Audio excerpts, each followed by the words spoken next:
Welcome to The Growth Agenda, a sales and marketing podcast presented by Kvadrant Consulting. In this podcast, we explore how commercial leaders can provide new answers to the old question, where will growth come from? We hope you enjoy today's episode. I'm just really happy that you could come in here, Claus, because I really admire the company that you're with now and the approach that you guys have been taking to doing software, enabling tools for people that are doing important work in healthcare. And I think the approach that you guys are taking with it in terms of making a solution that works for people at the front line, and then after that saying, well, how do we also give value to other people, is a really good approach. Because very often my experience has been with these systems in healthcare that has been designed for administrators, people sitting in offices, and then as an afterthought, you've thought about, okay, there has to be a module for the ones who are using it as well, the doctors, the nurses. So I really admire that. I'm just very happy that you could come in here and maybe share a little bit more about how that's going. And then obviously also you're really experienced in sales, complex sales as well. So just hear some of your experiences with that. And that's I think the purpose of today. But maybe before we get into that, just quickly, obviously we know you quite well, but just a quick introduction to yourself. Yeah, sure. And thanks for inviting me. I'm really excited to be a part of this format and share some good war stories. My name is Claus Ipsen, and I'm commercial director at a company called Teton AI, and we deliver healthcare solutions to hospitals and care homes. In Denmark, obviously, it's mostly public sector works, but we also have private clients abroad. We have clients in the UK, and we have clients in Switzerland. And basically, what we do is that we deliver a patient or resident monitoring solution that gives staff a lot of data and insights and help in order for them to provide the best individual care for each person in a care home or hospital. And that has obviously a lot of benefits, both from the staff perspective. It makes their job easier, it makes it more fun, and it has a lot to do with patient or resident safety and making sure that you get the best care possible that you can get based on your situation. So I think it's something that we're going to see develop in the coming year, also with the emergence of AI. There are so many possibilities that we can do to improve healthcare. And of course, there's always this scare about, okay, is this like the machines taking over? And that's not how we see it at all. We think this is a way to provide staff with superpowers, basically. So this is something we do mostly actually to support staff in their daily work, and also ensuring patient safety. So I'm glad you like it, Martin. And I like the idea of it, but I'm also very sure that if you told my aunt, who's a doctor, oh, we're coming with a new tool for you, this new technology that's going to make your life easier, she'll tell you to run away. You know what I mean? Because she's been exposed to so many brilliant solutions that did not make her life easier, but became more of an administrative burden. So what is it you guys are doing different? Because I think that's a big part of the problem that you're trying to solve too. Is like, how do we make it good for these people to work with technology and not become a burden, as it very often has become? Yeah, and that's an excellent question. Just maybe to give a little anecdote on that. In the capital region of Denmark that governs the hospitals around the capital region, I talked to their IT director, and she said they had 15,000 suppliers. Whoa. So just to say, there are a lot of systems, a lot of solutions, a lot of tech in healthcare. And obviously not all of them are staff-facing. There are a lot of backbone systems and whatnot. But just to say, there are a lot of systems. So I think the story from your end is a pretty good picture of how staff actually see tech. They get exposed to a lot of tech. And also, I attended a conference where there was a doctor, and he said, well, in Denmark, if there was a world championship in pilot projects, we would win. However, we would be dead last in scaling. And I think that's a great way of seeing it. So they get exposed to a lot of systems, and often they're like, okay, they're here for like 2 months, 3 months, half a year, and then they'll never see the system again or the solution again. And they're like, okay, why did I spend this time on it? It just gave me a lot of work, but it didn't really help me.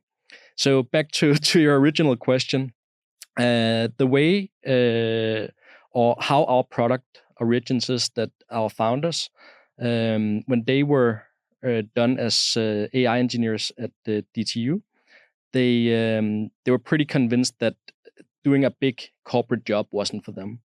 So what they decided to do was to say, okay, we got some AI capabilities. Where can we make them count?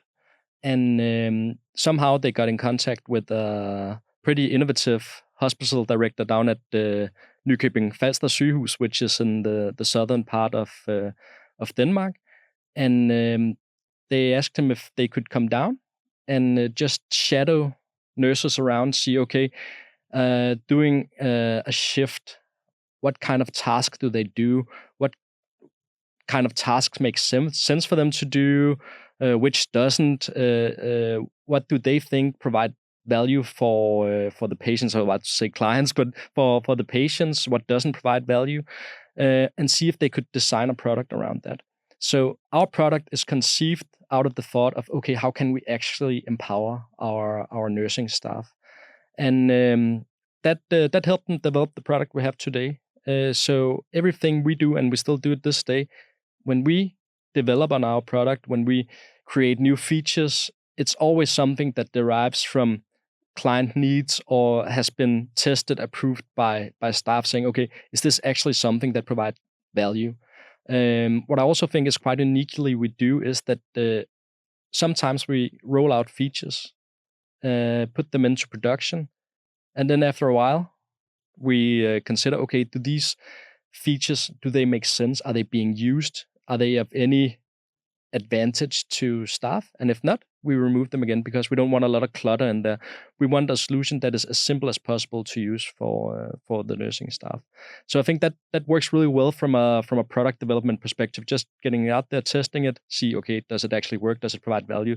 Does it do what we actually thought it would do, or does it do something completely different? I think keeping the product clean too, right? Because that's always the risk that you develop something being very user-centric, and then all of a sudden all these different features pop up because you can also do this and what about that? And then suddenly it becomes a bit of a monster for the people who have to use the product. So I guess that's always the risk, right? Exactly. To do that. How did you get into it? Like, how did you find this company? How did they find you? And that's actually a funny story. And I kind of, before we started, teased a little bit about it because it actually has a little to do with you, Martin. All right. The thing is, we have a common friend called Peter. And one day, by coincidence, I meet Peter on the street. And we start talking. And it's been a while since we've seen each other. So yeah, we have a lot of stories to exchange. And then by the end of the conversation, he asked me, okay, what do you do? Are you happy? And I'm like, nah, could be better. Maybe I should look for something else. And Peter says, well, I know you have this background in some health tech. I know that you have worked a lot with digitalization of public sector. And I know this company, and I talked to them about a role, but I don't think I'm the right fit because I don't have that kind of experience. But I can introduce you. So same night, Peter writes an email to the CEO and myself, and kind of gives an introduction, and we agreed to meet up. And then we have some discussions over like a month period of time, and think that we can actually see this is going somewhere. And at the point when I'm interviewing for this position, it's like a real startup. It's a proper startup. It's in a small apartment in Christianshavn. You know, there is a server lying in the kitchen, the actual server is in the kitchen, and a bunch of people working there. So in the little over a year I've been there, it's just been a tremendous journey going from 7, 8, 10 people to almost 40 people today with the clients in Denmark, Switzerland, the UK. So I've always thought, because he's such a great connector, Peter. We want to get him in on this podcast too, because he's really good in sales as well, and enterprise sales. But he's such a good connector. I've always thought he's got to go into HR at some point. Like recruitment, because he's just such a good network, really good at connecting. Maybe you should just get recruitment fees. Yeah, exactly. Side hustle. Yeah. That's interesting, because that's quite different from the kind of companies you've been in with before. At least like something like ISS. How's it different being in the company you're with now, seen from sales perspective, versus a behemoth like ISS? Yeah, and that's I actually thought a lot about that myself, and it's true. I've been in bigger companies before joining Teton, and of course that was like a consideration, saying, okay, can this actually go somewhere? Like a small company trying to get into actually big clients, is that viable in any way? But just to answer your question about how is it different from being in a big corporate setting. First off, I mean, there are trade-offs, of course, but first off, there is no red tape, basically. So from a sales perspective, that's really, really interesting, because usually if you're in a big company, they have like very rigid processes. Who are you allowed to reach out to? Who are allowed to engage with? What can you do? What's your budget on, say, a marketing event? All those things. Where in a small company, especially one that's venture-backed as we are, then we have some other possibilities where we can say, okay, we want to win this deal or this client. What do we need to do? And then basically act on it. So the time it takes for us to agree on what to do and to actually make the decision is so short that we're really, really agile in our way of selling. So we can always respond to what the market does, what our clients want, what our competitor does. So we are like always has the possibility to be on top of things from like this really, really agile point of view. The interesting thing is what happens, because our ambitions is to scale. We want to be a big company, we want to be a unicorn, we want to go all the way. What happens when we do scale? How's that journey going to look like? I'm really interested about that, because right now, from a sales perspective, it's like a fish in water, because we do whatever needs to be done in order to win deals. I really like that perspective, because sometimes I see on LinkedIn, someone posting, what really helped me win this deal was that I sent a physical gift to the client, like a clock with a message saying, I just need 60 seconds as like on this clock to explain it to you available. And then that brought up the meeting, they won the deal. But I've often thought, geez, I wonder how many of the salespeople that I know in these large companies that actually are allowed to buy that and send that. There's a lot that wouldn't even be allowed to do that, right? Even if they thought this is great investment in whatever it costs to send a clock to someone. But there's a lot of that agility lost around the specific deals and wiggle room for individuals to say what's required to win this deal, that you lose to processes and procedures and yeah. And I think that's spot on, Martin. But what I think is interesting, and at least in our company, is at the same time, it's actually been one of the companies I've been in with like the most articulate way of selling. We have a very, very defined sales process. We know exactly which steps do we need to go through.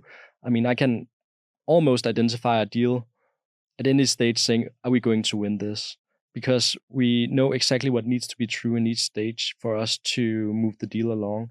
So in one way, we're really, really agile and can really act on things. And on the other way, we're actually pretty rigid in the way we do it. So from a process perspective, we're like quite aligned, but we do have the freedom to do like the extra curricular activities that we need to do to win deals. Can you share a little bit more about sort of what makes you know that whether a deal you're going to win that or not? Because I guess a lot of your deals is probably going to go in some sort of tender or something like that due to it being public institutions. So how come you can actually know that even before the tender is out, perhaps? What we spend a lot of time on is saying, have we managed to provide value throughout the process? So the way we sell is that we do pilot projects with our clients where they get to test the solution for free. And then we do a lot of evaluation on that, share a lot of data, how they perform before, how do they perform after, the things we promise in the business case. Do they actually realize that, or is it just something on paper? And when you're capable of actually saying to a client, well, before we started, we said you're going to get this outcome, and you actually get it. That's just the best compelling argument for a client to buy a product afterwards. So also, and I think it's an excellent point, Jeppe, but when we're in a tender process, if they know, okay, we actually know that you're providing the value you're saying you're going to provide, that's just extremely helpful when they evaluate the tender, saying, okay, maybe we have something or somebody that's a little cheaper, but we're not certain that they can deliver what they promise. So I think that's really a game changer for us, that we have this way of saying, okay, let's actually document some results before the client goes into a tender process by giving them a free trial of the product and making sure that, okay, you actually get the value that we think you're going to get. I think that's a super clever way of doing it also. Like if you get into competition in a tender, it's public, where price is probably like a big parameter as well. I'm guessing that your ability to have demonstrated value throughout the sales process becomes pretty important as well. Yeah, true. And we actually won a tender by the end of last year, the first tender on this type of solution in Denmark. And we were twice as expensive as the nearest competitor, and we still won it. And the reason why we won it was that they knew from a quality perspective what were we able to put into our solution. So even though they knew, okay, we're going to pay more for this solution, they also knew how does our business case look, and is it good enough for us to do this? They weren't certain about the business case with anybody else, so they would be reluctant to actually choose a vendor where they did not know, okay, are they actually going to provide the value that we're seeking? Are they actually capable of meeting our needs? I mean, one thing is looking at just feature lists, saying, okay, you have X, Y, Z feature. Do both companies have them? That's one thing. But how is it implemented in the solution? How does it work with the people that are actually going to use it? And is it a solution that consistently provides value? So I think that's our main advantage, that we're really good at documenting what we do and make sure that it actually drives the value that we promise at our clients. Something I've been curious about is that you haven't always been in sales, like at least in the way that you are right now. You've been involved in selling for a lot of years. Yeah. You haven't always been in sales the way you are. Like, how did you get into it? What's the story there? Yeah, it actually started like my first real job after the university was actually in sales. Okay. And it was also a health tech company, so you can kind of say that like it's a closed loop now. It was a small company that also sold solutions to hospitals. And what really triggered me was that you could spend like a year or two on a client getting nowhere. And then by the end of the day, when you won the deal, it just gave you something very, very special. I'm not saying it's the same league, but like I can imagine, like we just had the Olympics, like people training for a couple of years, doing their best, trying to optimize whatever they do, just to perform one day, one night, saying, okay, we actually need to win tonight. It's kind of the same feeling. And that just gives you something, at least for me, something extraordinary, because I mean, I would never qualify for the Olympics, so I had to find something else. And I think it kind of gives the same like rush, like you can win something. There's this competitive part in it. And I think maybe what you're also getting at, Martin, is also worked some years in procurement, and like from an everyday work perspective, I think that's extremely interesting. You get to deep dive into something you think is interesting and really work down in the detail. But you do, by the end of the day, you don't get that competition rush.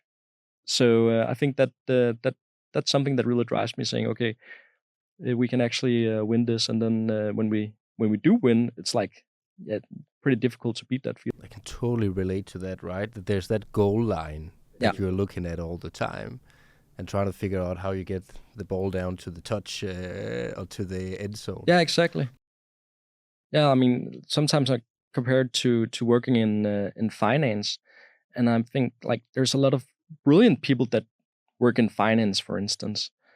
But like every day, there's no goal line. Like, I mean, of course, there's like an annual report or whatever, but you don't get that like, okay, now we've actually won doing this. Like, you made a difference in actually winning a big deal, maybe securing the company. So I think that's just big thrill. You mentioned you worked some years in procurement. I'd be a little bit curious about, so you sort of worked in procurement, or you worked in sales, then you worked in procurement, and then you went back to sales. I'm a little bit curious how sort of if it changed your view on sales or how to sell and so forth. Yeah, it sure does. I actually think everybody who works in sales should have a stint in procurement because it gives you brilliant insights to what drives people that work in procurement. And I think often I see sellers spending a lot of time saying, okay, how can we bypass procurement? Let's see if we can like move the deal around them. And then all of a sudden it kind of blows up in their face because they have a client saying, okay, we actually need to bring this to procurement. And what you realize when you work there is like, it's not people being put in the world to make your life difficult. They're there to make sure that their company gets the best possible deal. So I actually think it's really, really important that you understand what is it that drives procurement. And when I say the best possible deal, people are often like, okay, they're only measured on savings. So it's something about price. And I don't agree on that. I think the excellent people in procurement, they know that it's not a matter of price. It's a matter about going out in the business end of your organization, saying, okay, how can I support you guys in getting what you want, what you need to on the best possible terms and conditions. Of course, including price, but like from a holistic view, not just saying, okay, we just need whatever is cheap or a vendor that we can push around. No, they have to figure out, okay, how can we actually support the business end of our organization in this. And by knowing stuff like that, I think it's way easier to be in sales because you know, okay, I actually have to cater a lot to help them support their organization. So when I talk to people in procurement, it's a lot about, okay, how can we actually make your internal clients happy with what you're procuring here? So I think everybody should have a couple of months in procurements and maybe the other way around as well. I think that's so true. I'm just reflecting on it now that I hear you say it. Very often, I have found procurement to be those that say we need 10% off at the end of it. I have for sure. But I've also often found procurement to be the ones that facilitate the decision process of purchasing something on the client side. So they're extremely good mobilizers if you align yourself with them. I remember this one deal where we got in a little bit late to the deal. We didn't know the client in advance, but they invited us in to pitch on a project. And it was the procurement guy who invited us in. So we knew we had to do something a little bit different here. We couldn't just answer the RFP and then hope for the best. We probably had to do something different. So we told the guy, like, it seems like in this material that it's a little bit unclear what the buying group wants. And there was like 3 executives that were buying this project. It's a bit unclear what they want. Would it be possible if we would just interview them one by one so that we can get a better idea of that? And he set it up because he knew that there was a risk that they were buying the wrong thing if they didn't have that information. So I found them to be extremely good mobilizers because they're basically interested in helping the company make the right decision, where obviously cost is a part of that. But ultimately, it's about reducing the risk that something goes wrong, maximizing the value they get out of it, and paying a fair price for it. So I think they're super good to align yourself with and use as mobilizers because they manage that difficult decision process on the client side. And I think that's an extremely good perspective. And what you described there is like excellent procurement work. I mean, that's where they drive value, and I think that's what they should do, exactly what you described there, Martin. So yeah, excellent. And now you're saying you shouldn't just answer the RFP, right? And I saw, Jeppe, you made a post on LinkedIn last week about which books you read this summer, and one of them was solution selling. And there's actually a part about when you should just answer an RFP. And do you remember when you should just answer the RFP? Well, basically, you should not if you're entering an RFP. There's at least at a very late stage, there's a pretty large risk you become what they call column fodder, which is basically you're just column 5 in procurement completing this RFP, and they need to have invited in a certain number of vendors and so forth, and then you're just not the go-to choice. So I guess what you're arriving at is, well, then if we want to answer this RFP, it's because we are able to in some way re-engineer the buying vision, which has probably already been formed with another company. I think that's also the case with the examples that you mentioned, Martin. Basically, you're able to go in and in some way ask some questions, create a new sort of clarity around what they're buying here or so forth that leads to your solution rather than the solution they're probably already looking at and preferring. I think that's sort of what you're referring to. Yeah, that's right, exactly what I was referring to. And especially if, as the case is with us, if you have a premium product with a premium price, it doesn't make any sense to be like column flutter, because it's just a waste of your time, and you spend a lot of resources trying to give the best possible answer to the questions. You spend a lot of time making sure it looks good in the document you submit, and then by the end of the day, it's just been a waste of time because you haven't been good at like re-engineering the vision and making sure that you're actually column A, and you're invited there because they actually think your product is worth buying. So I think that's something you should also always remember saying, like, don't just sit around and wait for the RFP, because most of the time you will lose a lot of resources. But at least the fear that I have sometimes with that is the funny thing with this specific deal and customer is that actually 2 years prior, they'd already invited us to answer another RFP. And it was one of those situations where, again, got the RFP material, could see that this looks like another consulting company basically wrote this, and that this is an extension of a project, but they have to send it out to other companies. So we tried to do a similar thing there. Okay, can we talk to some of the stakeholders, get some information, see if we can do a bit of re-engineering to whatever was in the RFP? And it was like a hard nope. But then you're struck with this fear of, will they invite me another time then if I say no? But we actually did. We said, you know what? I don't think we're going to be able to deliver a good proposal for you, but we'd love to be invited another time. And the funny thing was, it turned out that fear was misplaced. They did invite us again to it. So I think a lot of the time you're just afraid that if I say no, they'll never invite me to the dance again. But I haven't found that to be the case. I think very often it comes across as being quite professional, that you say, I'm not going to be able to deliver a good proposal for you because we haven't been able to do this, and that. But we'd love to stay in touch, and hopefully you'll write me another time if there's anything. So the learning is never have RFP FOMO. Just like be true to your product and your company and what you deliver. Yeah, and definitely my experience is that it's such a long shot to think that an RFP comes in, you have zero engagement with the customer because they say no to everything that you're trying to do the vision re-engineering, that you win that deal.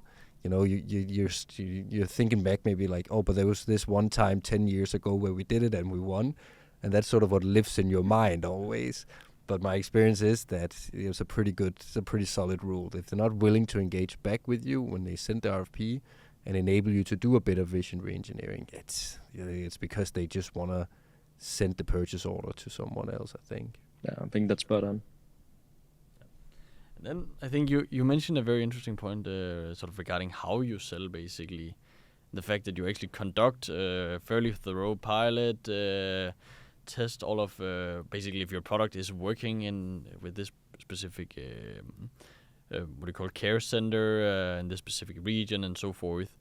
And what you're basically doing in that way, seen from my perspective, is your way of selling allows you to always become column A, the go-to choice for basically the purchase, because you're basically forming the buying vision in some sense. Would that be fair to say? I don't know how you experience it. Yeah, I think that would be fair to say. And back to Martin's point, actually, that if you have a client that you haven't engaged with and isn't willing to engage with you around your solution before you submit a bid, they have absolutely no way of knowing what kind of value you provide.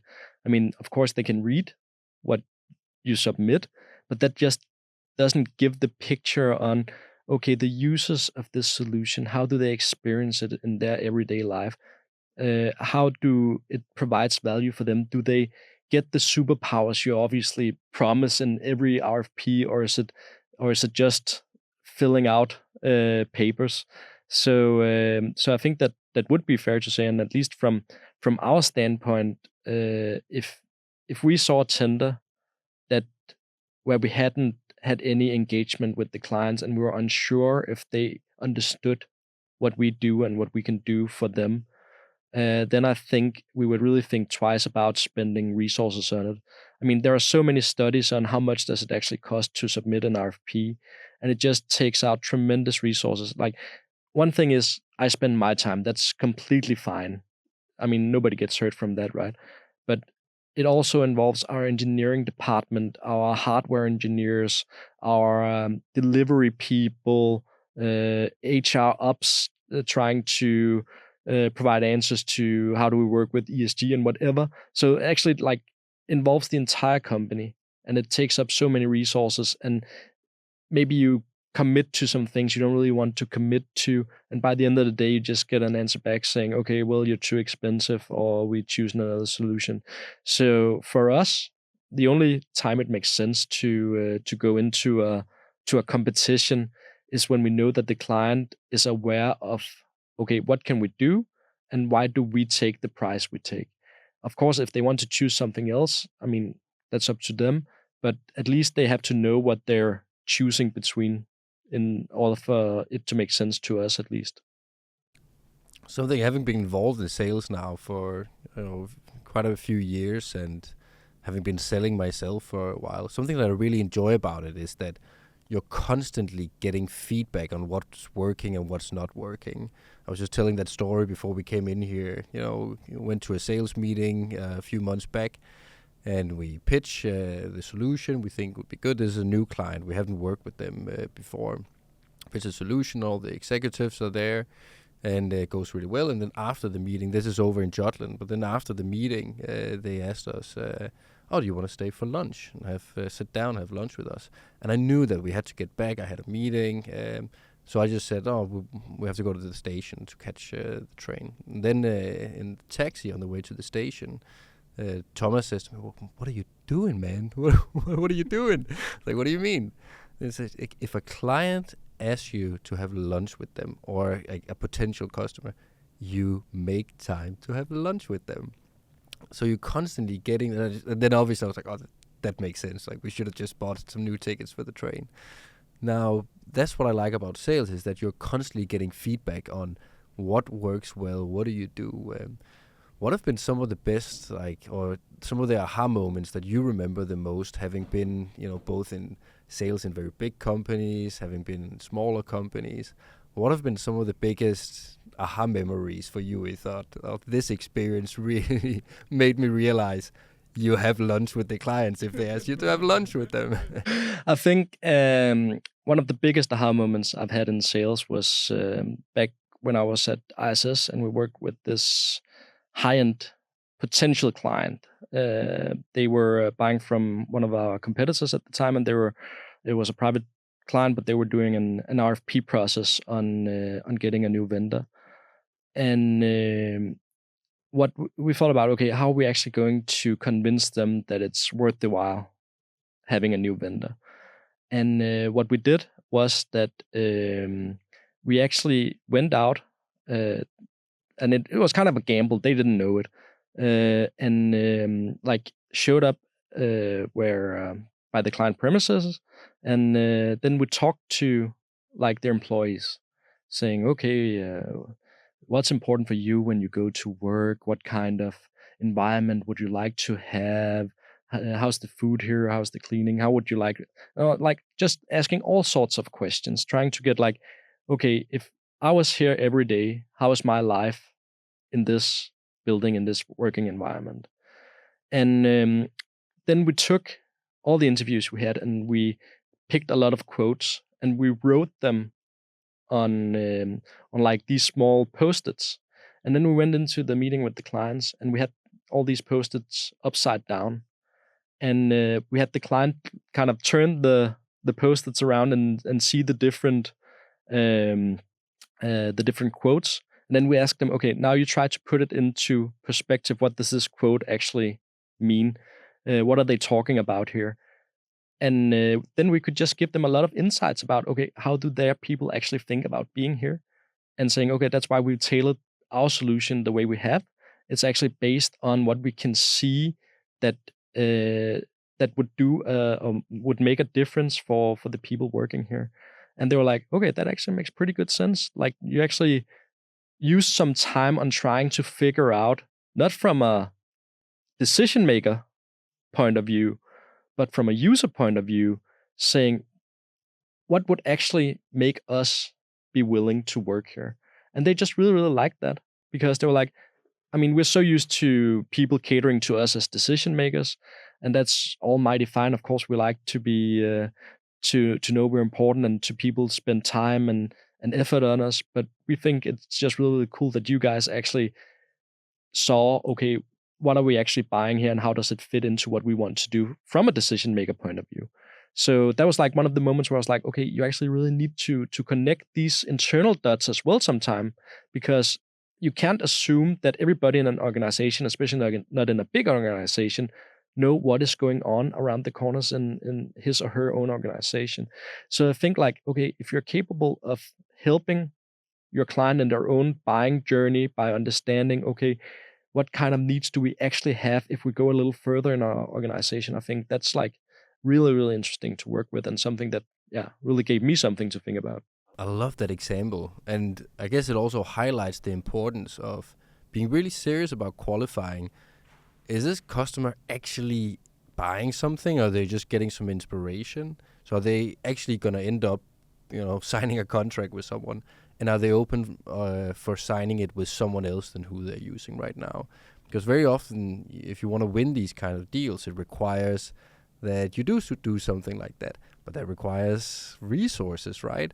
So if you're just doing that on every single deal that isn't likely to materialize, or they just want to go with what they already have, you could also easily throw a lot of money out the window. And that's the hard part, is figuring out, when am I in what kind of situation, right? And being very honest with yourself around, are they actually buying, and are they in the market for changing suppliers now? Yeah, and I think it goes back to your previous point about, okay, maybe it isn't such a bad thing to miss out on something that you're not likely to win anyways. So I think that's a good point, Martin. There's an opportunity cost, because that's very often what you don't see, is then if you're just trying to spread out so thin across all these deals, you're also missing out on the ability to do what you did there, right? To go deeper on a specific deal where you think, this one we actually have a chance if we do something special. And I think very often that's the cost that you don't see, is that you don't go the extra mile on the deals where you can actually move the needle, because you're so worried that you need to be doing something everywhere, right? So another thing that I think is really interesting about your experience are these mega deals that you've been working on. Because it's selling, but it's also internal project management in a strange way, where you have to align all of these internal stakeholders to just come up with a good proposal that makes sense from a business perspective too, so you don't lose money on it afterwards. But maybe if you could talk a little bit about that role, because it has some selling to it, where you, to meet the client, you have to deliver a presentation, but it's also this playmaker role going on as well when you're doing that kind of key account management. So maybe just like a little bit about your experience with that, and being in sales, but also just being an internal like playmaker in some ways. The thing about mega deals is that obviously everybody wants to win them, but we talked about resources and opportunity cost before. If you work on a mega deal, you have mega opportunity cost. So that's something you need to be aware of. And at least the way I see it is that you spend as much time internally as you do doing something with the client. And from a traditional sales perspective, you would say, well, that's a waste of time. You should not spend your time internally. It's important that you engage with your client stakeholders. But the thing is, if you want to tailor a custom solution to a client, you need a buy-in from your organization. If you don't have that, either you don't provide the best possible submission, or when you do win the contract, you sit in a situation where you overpromise and underdeliver. And trust me, that's not a fun place to be. So you have to spend as much time internally as you do with the client to align, okay, how are we actually going to make this solution work for the client? And there's a lot of internal negotiation. And it's not because, obviously, that people don't want to support an important bit. But what we tend to, at least I tend to forget in sales is, okay, I'm not the one sitting afterwards with the client and delivering. So you need to make sure that what you're doing is something that can actually be delivered. And you have to negotiate with people about that, saying, okay, we think it would be a game changer for this bit if we do this. And they say, well, that's almighty fine. It's something that doesn't align with our processes. It's going to require X, Y, Z in order for us to fulfill that idea.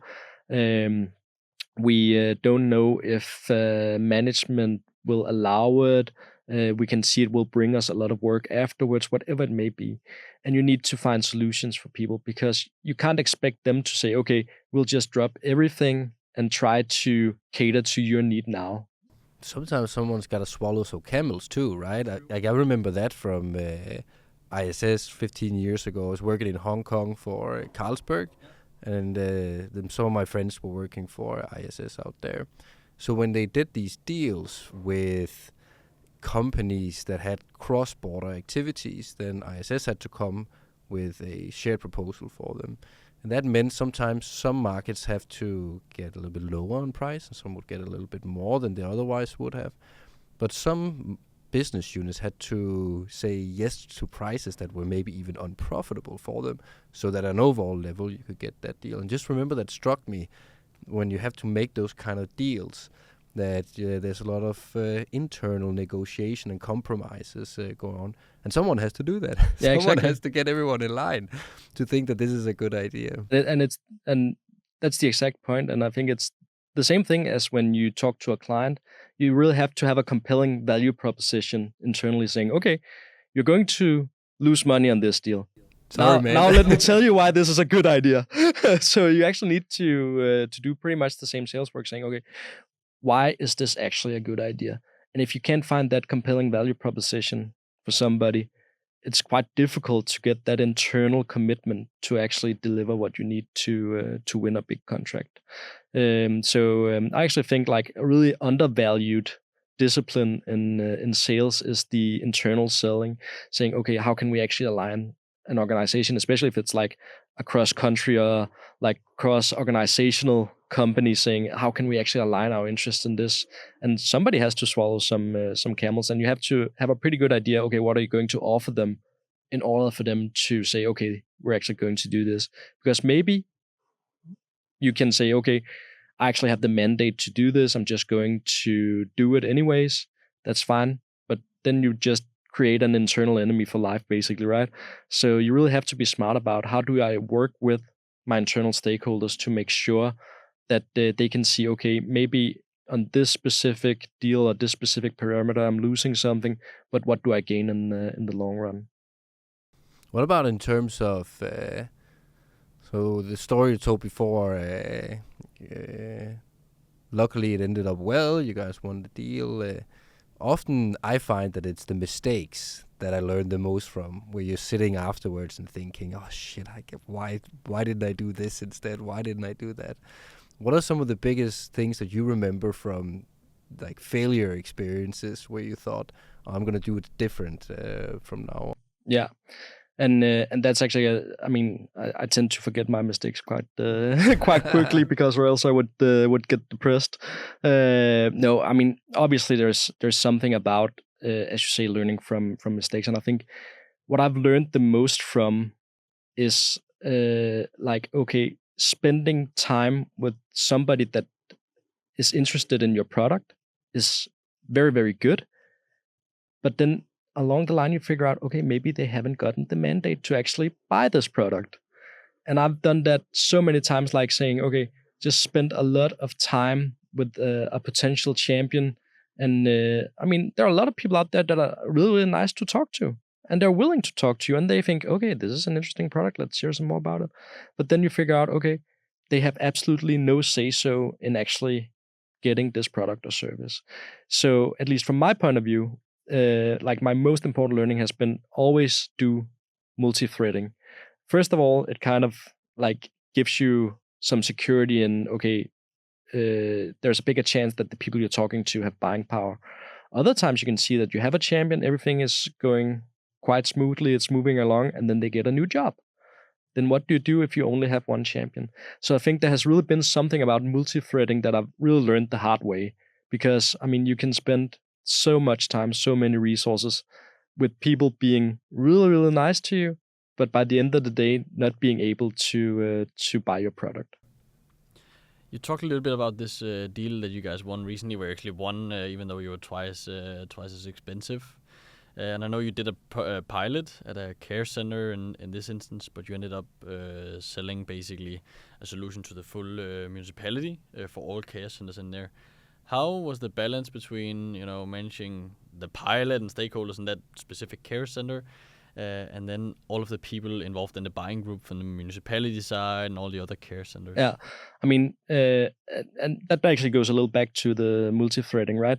Because at least for us, it's important to say where we provide the everyday value is from the care home or the hospital ward or whatever. But we really need to be able to communicate that to the right people in the broader organization. So we spend a lot of time making sure, okay, when we drive these results, making sure that everybody knows about it, that needs to know about it. So we're making sure that we have people in the decision-making layer of the organization. We make sure that we have people in the political layer of the municipality understanding, okay, what is that they do at this care home. And for us, it's very important that it doesn't come off as something we do, or it's something that we have provided them. We tell success stories about, okay, how can staff now actually do the job that they really want to do, and what does that mean for the residents or for the patients in the hospitals. So that's actually the good stories that politicians like to hear. And I think also, I mean, there's a lot of discussions right now, I think pretty much around the world and also in Denmark about what does it mean to work in a caregiving environment, and what kind of care are we going to get as we get older, for instance. And I can just say what really, really surprised me when I started working with care homes is that you often think, okay, this is people that are going to work to give care and that's it. But what we learned is that people that work in care homes and care home leaders, they're actually quite competitive. They don't want to just show up at work and do their job and go home.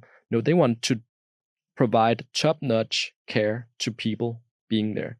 And if we can help them do that, that's where it really like moves something, because people like to talk about that. They were like, well, now we can actually say this care home provides quality to our residents. It's a good story, obviously, for residents saying, okay, there's something about safety, there's something about living here, there's something here, being here about the last part of my life, but there's also next of kin, knowing that, okay, my relative is actually getting really, really good care at this place. So we actually do see there's a lot of like internal competition saying we actually want to provide stellar care for our elderly and our patients in hospital. I still remember my mom, who's a nurse. She would sit every evening after work. She worked at an elderly home for a while. She would sit every evening after work and just Google stuff and figuring out stuff in terms of like patient treatment. And that's always been my experience, that they're extremely into their profession, these people. My experience has also been that where it's gone wrong a lot of the time is that, take something like elderly homes, hospitals, schools as well. There's been so little focus on how do I create the best workplace for nurses. Like, it's been a little bit too much on the patient or like the system or whatever, and very little about how do I create the best workplace for these healthcare professionals. I think a lot of the time the ball is dropped on that, which is why I think it's so cool what you guys are doing, in that how do I make these people's job better? How do I make it easier?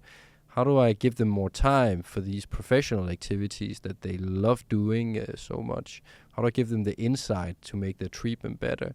So I think that's really, really great, is that it's contributing to creating a better workplace for these kinds of people that, let's be honest, we really need, but that we haven't been good enough at creating the kind of workplace that's really cool. And I think that's spot on what we like to do, saying, okay, let's see if we can make it more interesting to have a job in care where you can actually do what you were educated to do. I mean, I've heard zero nurses saying, okay, I went to nursing school to learn how to document. I went there to learn how to do administrative tasks. That's not what drives them. So we need to take these tasks and remove them from nurses, remove them for caregivers, and saying, okay, you took the job you took in order to provide stellar care.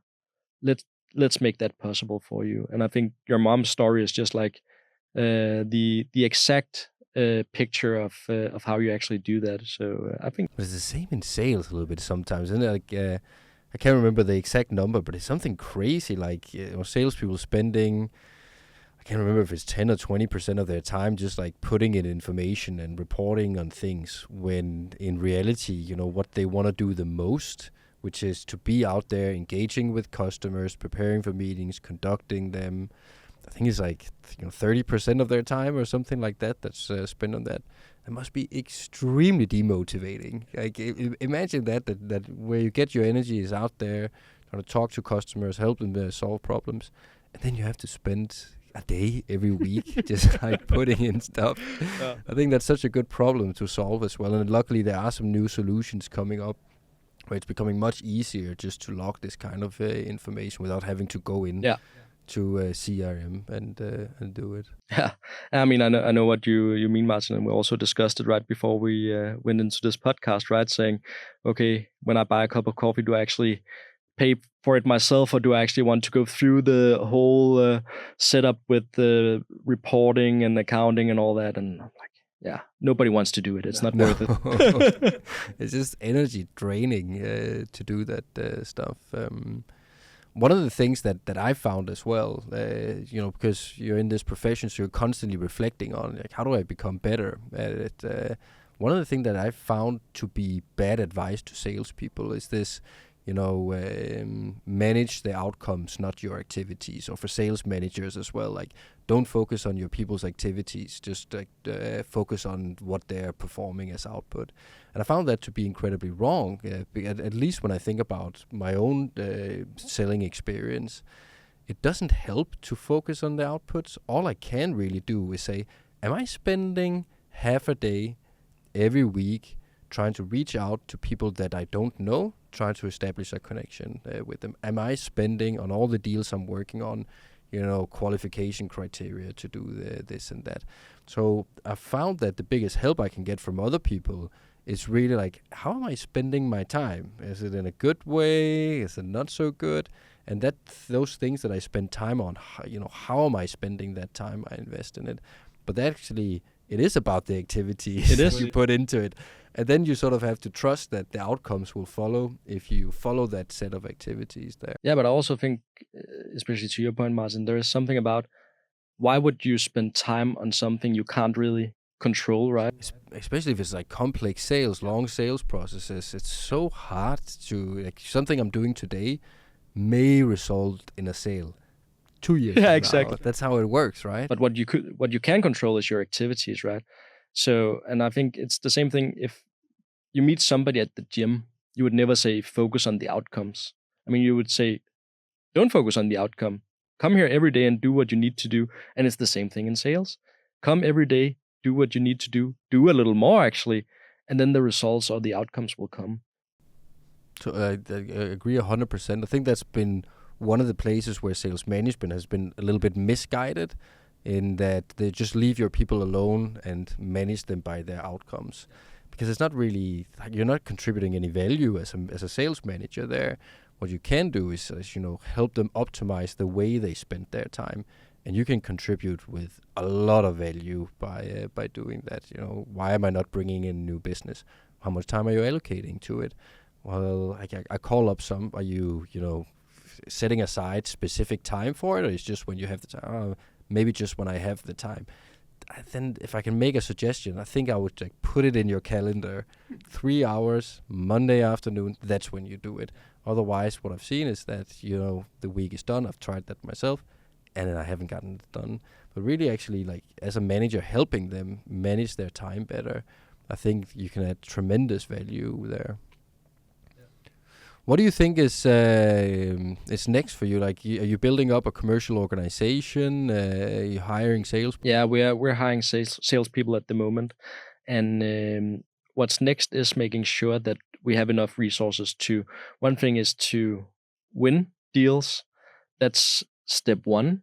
But on most of the deals that we work with, there is like a given part and there's an optional part. So we need to focus a lot on saying, okay, the deals we actually do already have, how do we make sure to maximize value on those? And to be honest, at least for me, that's something that like, okay, now we got the deal, it's going to just roll by itself. And that's just not how it works. You need to have like laser focus on, okay, how are we going to, let's say, if you have a contract of 1,000 units and you got commitment for 200, how do you get the last 800? Because that's where the money is. And you already spent the work, you spent the resources on getting the deal.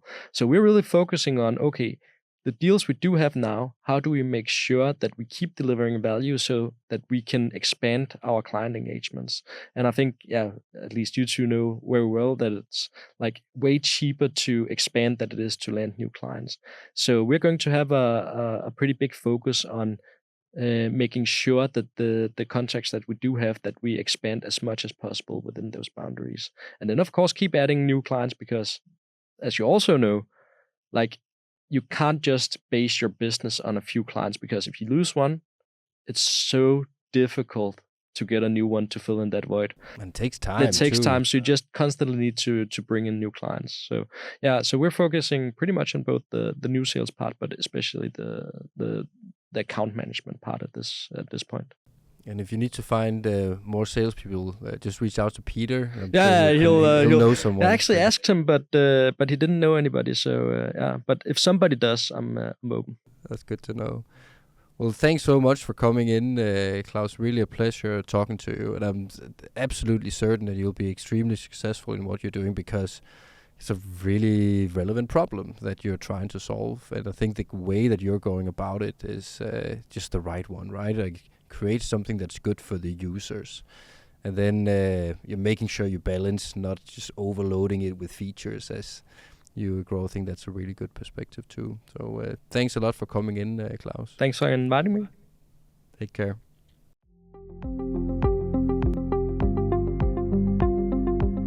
Thank you so much for listening to this episode. If you have any questions or requests, you can always contact us at info@kvadrant.dk. If you want to know more about Kvadrant Consulting, please be sure to follow us on LinkedIn, subscribe to our newsletter, or go to our website kvadrant.dk.